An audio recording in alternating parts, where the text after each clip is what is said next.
तमाम जो सांसद हैं मल्लिकार्जुन और मल्लिकार्जुन खड़गे को भी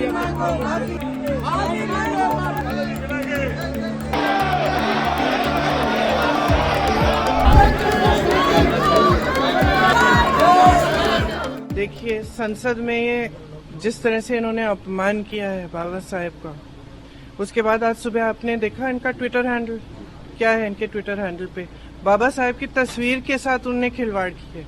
ये वही सोच है जो बाबा साहेब की जिनकी जो मूर्तियां हैं उसके हाथ पैर काट देते हैं। ये वही सोच है।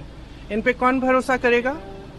ये कहते हैं आरक्षण को ये खत्म नहीं करना चाहते, संविधान को बदलना नहीं चाहते, तो क्या कर रहे हैं? बेसिक रिस्पेक्ट होती है ना, इंग्लिश में कहते हैं बेसिक रिस्पेक्ट। एक आदर जो होना चाहिए वो आदर ही नहीं है। ये संविधान के निर्माता हैं, उनके बारे में आप ऐसा कह रहे हैं। देखिए, मैं देखा नहीं, मुझे तो आश्चर्य होगा कि ऐसे कुछ करेगा, लेकिन मैं एक चीज बताऊंगा कि स्पीकर साहब ने स्पष्ट कहा था कि स्टेप्स के ऊपर आप प्रतिषेध नहीं करना चाहिए, क्योंकि वैसे भी लोग के आने जाने का दिक्कत हो जाता है ना। इसलिए हम तो अम्बेडकर साहब के प्रतिमा के सामने हमने जाके हमारे प्रोटेस्ट चलाए थे, तो इसलिए ऐसे ही होना चाहिए था। मेरे ख्याल में इस किस्म की चीजें वैसे भी संसद के लिए बहुत बुरा है। मैं तो बिल्कुल राहुल गांधी ने सर कहा है कि देखिए, अमित शाह जी कल अपने प्रेस कॉन्फ्रेंस में इस्तीफा देने तक तैयार थे, लेकिन माफी मांगने के लिए तैयार नहीं थे। यही उनके घमंड और अहंकार को दर्शाता है। इस घमंड को झुकना पड़ेगा।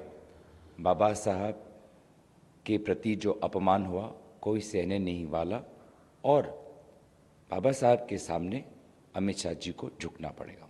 देश के गृह मंत्री को अपने पद से इस्तीफा देना चाहिए।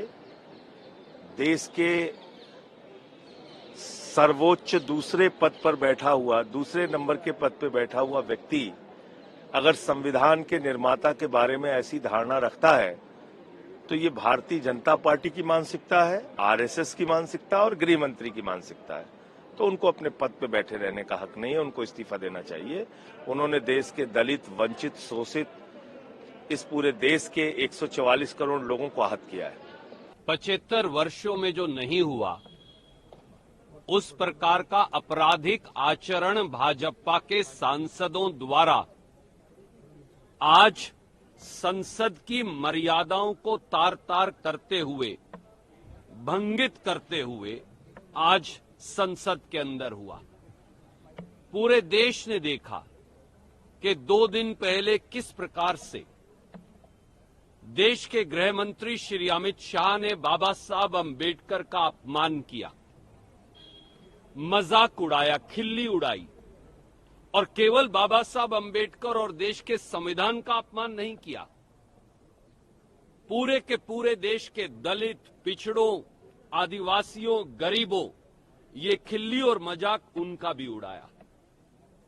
देश के 75 साल के इतिहास में संविधान निर्माता बाबा साहब अम्बेडकर की खिल्ली और मजाक उड़ाने का साहस कभी किसी सरकार ने नहीं किया, जो देश के गृह मंत्री श्री अमित शाह ने किया।